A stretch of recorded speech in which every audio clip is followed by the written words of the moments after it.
The fallout from the BAFTA Awards remind us that no matter how prestigious the room, anti Black hostility is never far away. Hearing that slur shouted while Black actors were presenting is not a disruption, it's racial harm, which Black people are expected to accept. BAFTA and the BBC have shown their willful ignorance to the harm caused to these two distinguished actors. First, the award show was edited. There was ample time for producers and other key decision makers to bleep or edit the segment. They chose not to. There was also an instance within the same show where slurs and rally cries for a certain place to be freed from mass occupation and death were shouted, but the BBC and cohorts willfully left that particular tick in. The liberal community has yet again defaulted to upholding the system that denigrates the Black populace. How? With selective empathy. Empathy and the folks have mobilized to protect one of their own. Intersectional individuals have joined his plight without recognizing or acknowledging the condition has caused harm to someone else, and others deserve the dignity of their feelings without white people's favorite pastime, which is racism. Being the bigger person or having a moral compass has always been tasked to Black bodies. John Davison is a bastion of empathy and compassion for his community. And I quote, I spent my life trying to empower the Tourette's community and to teach empathy and compassion and understanding from others, and I will continue to do so. He is not seeking to have empathy to those who are struggling or stuck in a position of being the bigger person. He understands he causes harm, but blames his condition, not him. There is a lack of compassion in his statement towards the victims that he harms. If no harm was caused, why did others speak on their experience during this award ceremony? Why did a Black member of BAFTA resign? Why wasn't a formal apology directed at Lindo and Jordan? Alan Cumming stated, "We apologize if you were offended," which in and of itself is a non apology.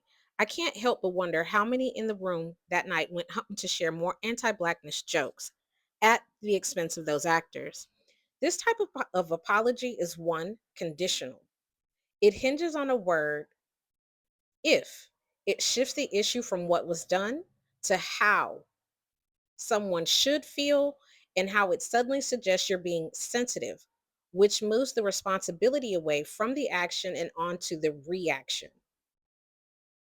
Secondly, this is a deflection of accountability. There was no naming of the behavior, no ownership of wrongdoing, no acknowledgement of impact, and no commitment to change. It centers around the offended person's feelings instead of the harmful act. And number three, it is a reputation protected statement. These types of apologies are designed to just keep you quiet, backlash minimized, legal or PR risk avoided. They soothe the optics. But however, in this case, we can only see it's making it worse. Now, on a personal level, we know that if we received one of these types of apologies, it would infuriate us.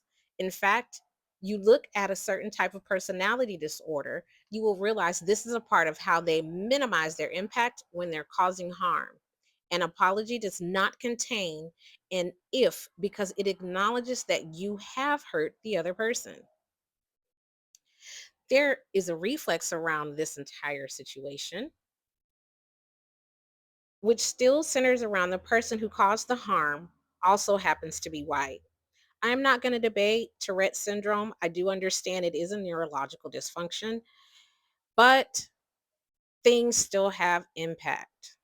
What to me is also a little debatable is that there are no adults in the room, and adults are supposed to step up and accept accountability for their ripple effects, which means the harm caused or the unintended actions around what they did. However, this leads back to the reflex to protect their own when necessary. It is my hope that Black Americans stop lending themselves to this type of disrespect. Unfortunately, they are everywhere, and they don't see the problem with their actions, and we are always charged with being the bigger person. But good God, the looks on Lindo and Jordan's faces said it all. Want more commentary like this? Like, share, and subscribe. See you.